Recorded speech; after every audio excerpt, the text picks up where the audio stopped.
अस्सलाम वालेकुम। ये आज हम आए हुए हैं KTF की जानिब से ये टेंट सिटी। ये जो अभी सलाम मुजासरीन यहाँ पर आए हुए हैं खैमों में, आप देख सकते हैं। ये सारे बच्चे इतनी धूप में, कड़कती धूप में यहाँ पे बैठे हुए हैं।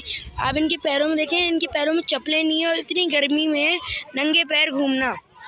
इनकी हम गुजारिश करते हैं इनको चप्पलें दी जाएँ और जो कपड़े दिए जाएँ, चप्पल दिए जाएँ और बाकी जो जो इनको ज़रूरत है पूरी की जाए, जैसे कि बर्तन, कपड़े हो गए, बहुत इनको चीज़ें चाहिए।